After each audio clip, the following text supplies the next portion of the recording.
Buenos días, Dios te bendiga. Vamos a continuar con nuestro estudio del Evangelio de Mateo. Estamos en el capítulo 24, vamos para el versículo 9 y estamos estudiando este Evangelio con el comentario bíblico de William MacDonald. Vamos a leer del versículo 9 en nuestras Biblias al 28 y ya lo desarrollamos. El 9 dice: entonces os entregarán a tribulación y os matarán y seréis aborrecidos de todas las gentes por causa de mi nombre. Aquí está hablando el Señor Jesús. Muchos tropezarán entonces y se entregarán unos a otros y unos a otros se aborrecerán. Y muchos falsos profetas se levantarán y engañarán a muchos. Y por haberse multiplicado la maldad, el amor de muchos se enfriará. Mas el que persevere hasta el fin, este será salvo. Y será predicado este evangelio del reino en todo el mundo para testimonio a todas las naciones, y entonces vendrá el fin. Por tanto, cuando veáis en el lugar santo la abominación desoladora que habló el profeta Daniel, el que le entienda, entonces los que estén en Judea huyan a los montes, el que esté en la azotea no descienda para tomar algo de su casa, y el que esté en el campo no vuelva atrás para tomar su capa. Mas ay de las que estén encintas y de las que críen en aquellos días. Orad pues que vuestra huida no sea en invierno ni en día de reposo, porque habrá entonces gran tribulación, cual no la ha habido desde el principio del mundo hasta ahora, ni la habrá. ¿Sí ven cómo no se compara a estos tiempos? Dice el Señor que habrá una tribulación que no ha habido desde el principio del mundo, ni la habrá. No, eso que se vivirá en ese fin de los tiempos ni se ha vivido antes, y después de que se viva no se volverá a vivir una situación de esas. No puede ser este tiempo. No puede ser este tiempo. Tiene que ser algo realmente muy difícil lo que se va a experimentar en esa gran tribulación. Y si aquellos días no fuesen acortados, nadie sería salvo. Mas por causa de los escogidos, aquellos días serán acortados. Y entonces si alguno os dijere: mirad, aquí está el Cristo, oh, mirad, allí está, no lo creáis, porque se levantarán falsos cristos y falsos profetas y harán grandes señales y prodigios, de tal manera que os engañarán, si fuere posible, aún a los escogidos. Ya os lo he dicho antes. Así que si os dijeren: mirad, está en el desierto, no salgáis, o mirad, está en los aposentos, no lo creáis, porque como el relámpago que sale del oriente y se muestra hasta el occidente, así será también la venida del Hijo del Hombre. Porque donde quiera que estuviera el cuerpo muerto, allí se juntarán las águilas. Leímos hasta el 28. Vamos a desarrollarlo. 9 y 10. Los creyentes fieles experimentarán una gran prueba personal durante la tribulación. Obviamente, pues no fueron fieles antes de la gran tribulación, por eso están en la gran tribulación, ¿cierto? No creyeron en el Señor Jesús como Señor y Salvador antes de que viniera ese tiempo de la gran tribulación, entonces se quedaron. Pero cuando ya parte la iglesia de este mundo, ellos reconocen que sí, era verdad, era real, y se convierten al Señor, ¿cierto? Ahora sí aceptan al Señor Jesús. Las naciones llevarán a cabo una acerba campaña de odio contra los que son fieles al Señor. No solo serán juzgados en tribunales religiosos y civiles, sino que muchos serán martirizados porque rehusarán abjurar. Aunque estas pruebas han sucedido durante todos los periodos del testimonio cristiano, este parece referirse de manera particular a los 144.000 creyentes judíos que tendrían un especial ministerio durante este periodo. La Biblia habla de 144.000. Hay una religión en este tiempo, ¿cierto?, que habla de los 144.000, pero pues ya ellos tienen más de 144.000 en todo el mundo. Y recuerdo que creo que era mi pastor que les decía: bueno, ustedes ya son más de 144.000, entonces ¿qué va a pasar? Si solo van a entrar, según ustedes, 144.000 al cielo, entonces ¿el resto qué? No, es que, bueno, tratan de explicar algo para justificar su creencia. Pero la Biblia no dice que van a ser salvos 144.000. Son salvos todos aquellos que crean en Cristo Jesús como Señor y Salvador. Dice la Biblia que a todos los que le recibieron, a los que creen en su nombre, les dio potestad de ser hechos hijos de Dios. ¿A quiénes? A todos, no 144.000.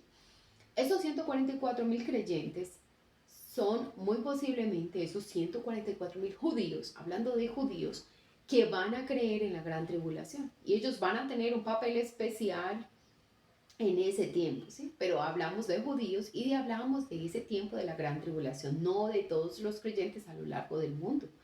El cielo no tiene límites.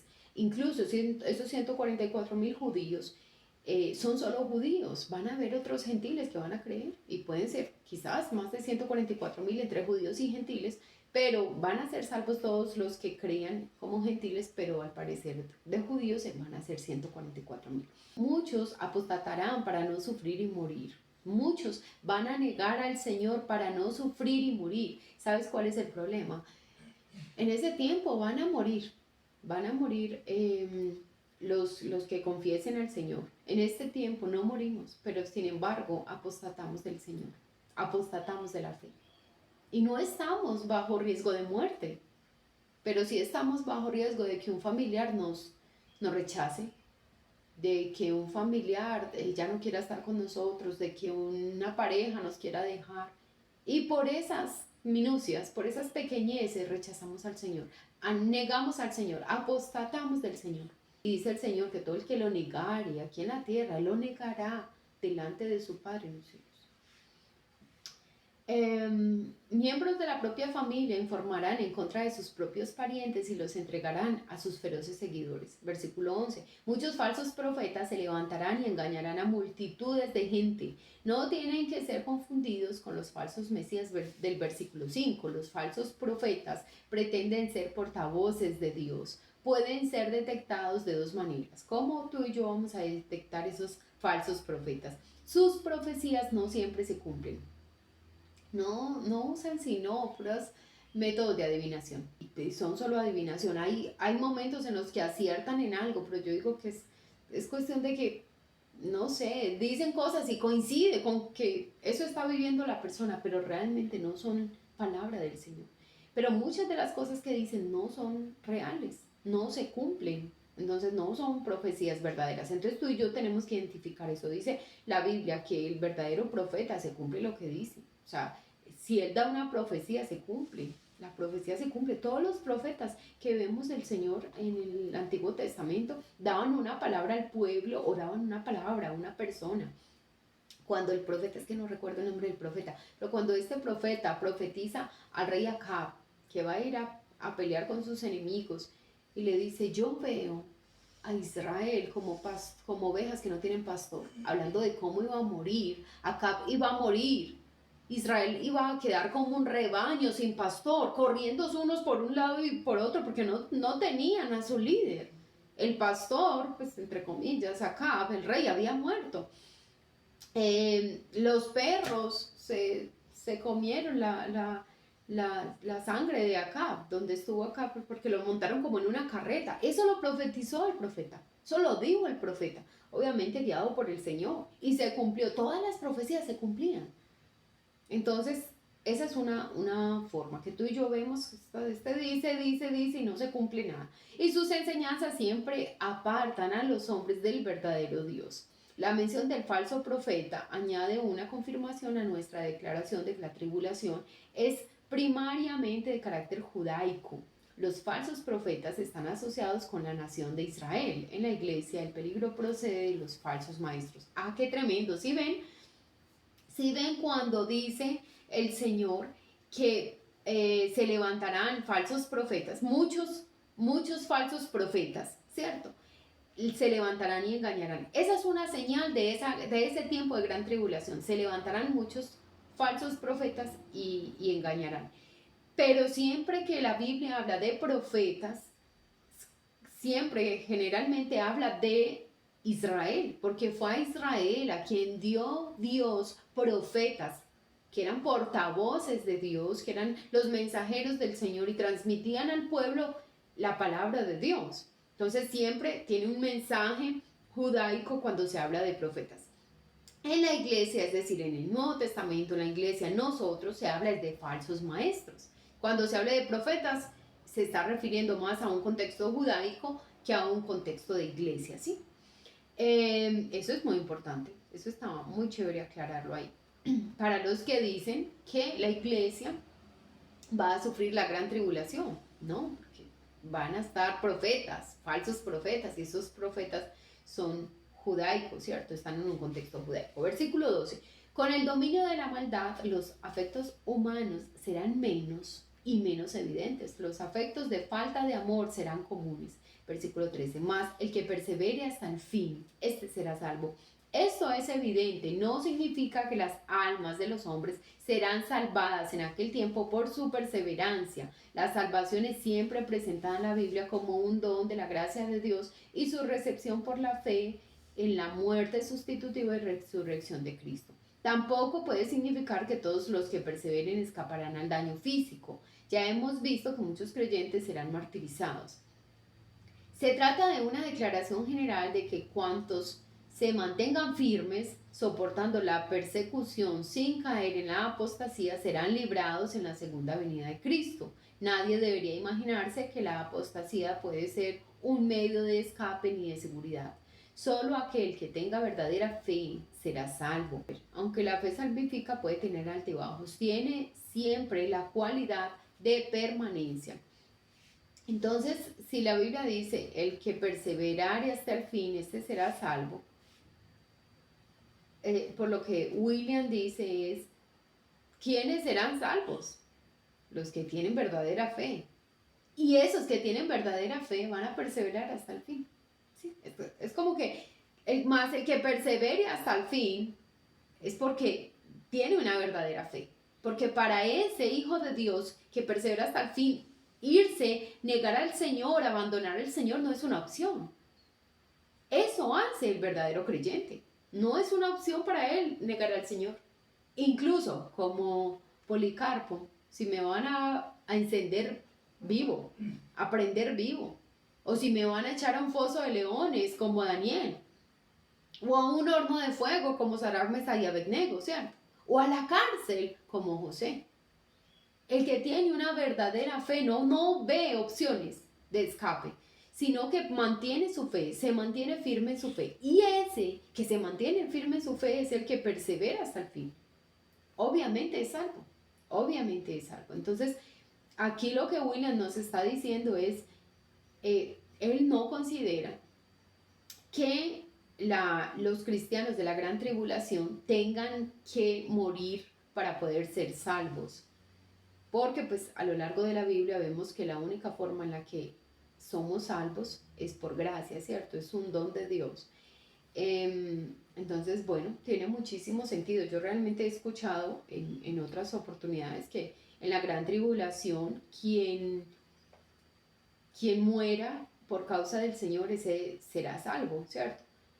Pero sí, pues yo creo que no hay nada que el hombre pueda hacer para ser salvo, sino solo por la fe en Cristo. Versículo 14. Durante este periodo se proclamará por todo el mundo el Evangelio del Reino para testimonio a todas las naciones, como se explica en las notas sobre 4.23, el capítulo 4, versículo 23, leámoslo. Y recorrió Jesús todo Galilea, enseñando en las sinagogas de ellos y predicando el Evangelio del Reino y sanando toda enfermedad y toda dolencia en el pueblo. El Evangelio del Reino es las buenas nuevas de Cristo que vienen a establecer su reino sobre la tierra, y que aquellos que la reciban por la fe durante la gran tribulación gozarán de las bendiciones de su reino milenial. El versículo 14 se usa a menudo de forma errónea para demostrar que Cristo no podría volver en cualquier momento por la iglesia, pues muchísimas tribus no han oído aún el Evangelio. La dificultad queda eliminada cuando nos damos cuenta de que se refiere a su venida con sus santos y no por sus santos. Y esto se refiere al Evangelio del Reino, no al Evangelio de la gracia. ¡Ay, qué importante!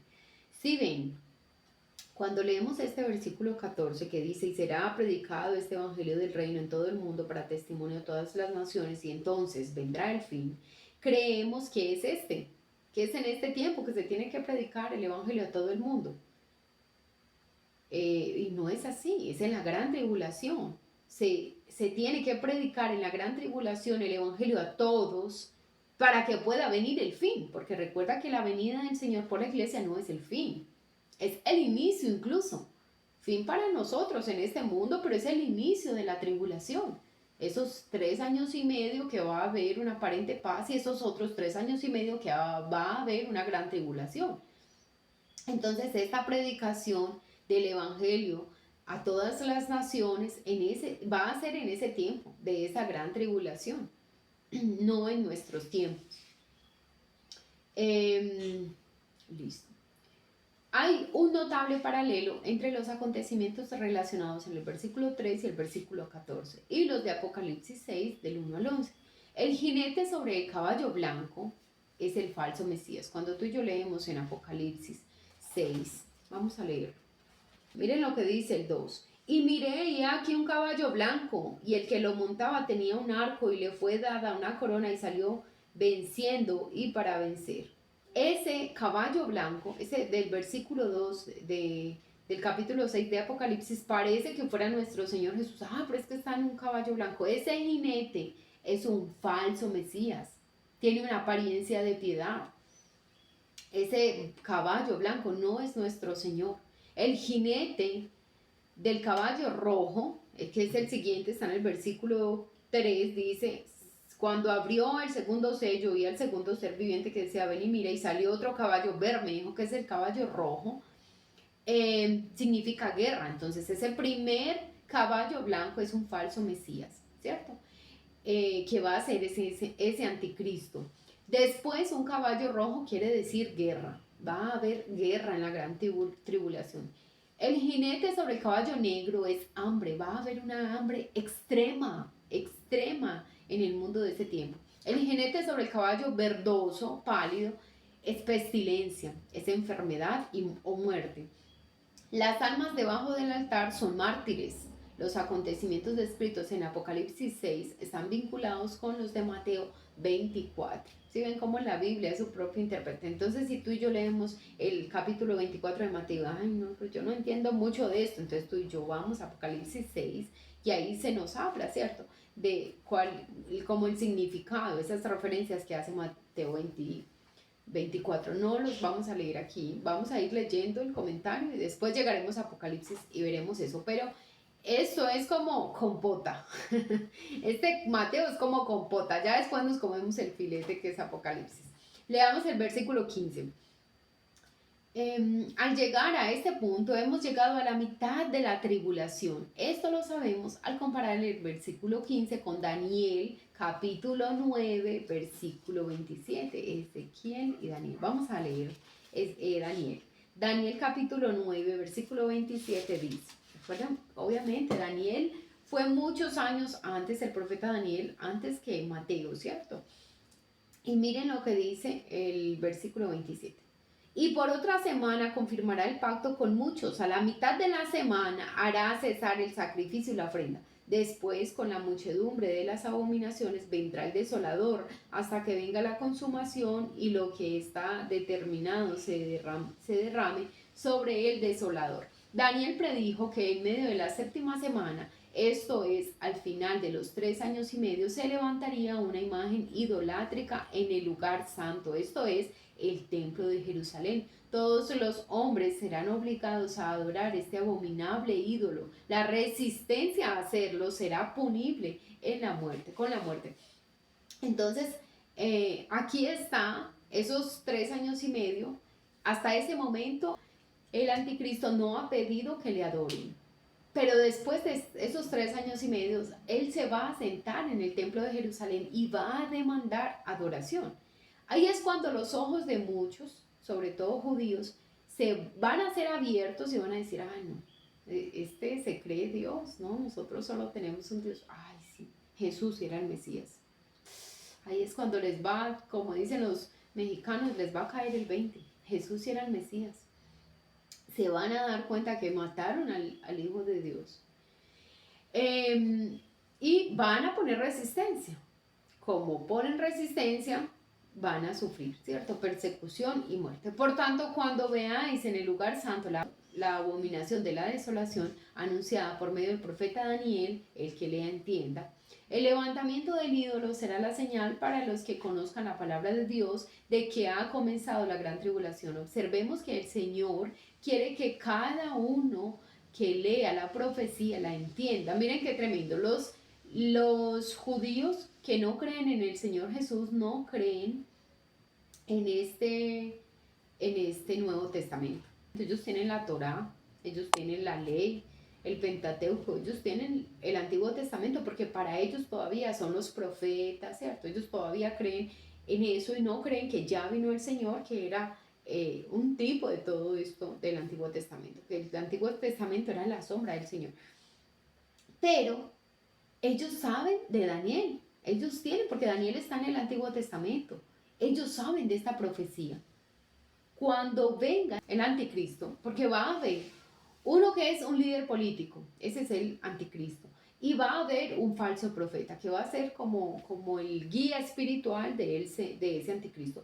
Cuando ese anticristo se siente en el trono de Jerusalén, ellos inmediatamente van a recordar esta profecía de Daniel. ¿Cómo así? En la mitad de la semana iba a haber un hombre que se iba a sentar en el templo de Jerusalén a exigir adoración. Estamos en la mitad de la semana. Ahí es cuando van a caer en la cuenta de que llegó la hora, que se está cumpliendo la profecía, que ese hombre demanda adoración y que ellos solo pueden adorar a Dios. Entonces van a reconocer al Señor. Pero qué triste, ¿cierto? Qué triste teniendo la oportunidad ahora de conocer al Señor y reconocerlo, tengan que esperar hasta ese momento. Que no nos pase a nosotros, no tenemos que esperar nada. Estamos en el tiempo de la gracia, podemos disfrutar de esta libertad para adorar, amar a nuestro Señor, servir a nuestro Señor. Dice la Biblia, hoy es el día de la salvación. Entonces, que tú y yo busquemos estar a cuentas con el Señor hoy, y busquemos servir al Señor hoy, y busquemos estar en paz con Dios hoy, con los hombres, por si el Señor llega por nosotros, pues podamos irnos tranquilamente. Muchas gracias por estar acá, Dios te bendiga y mañana nos vemos con la ayuda del Señor.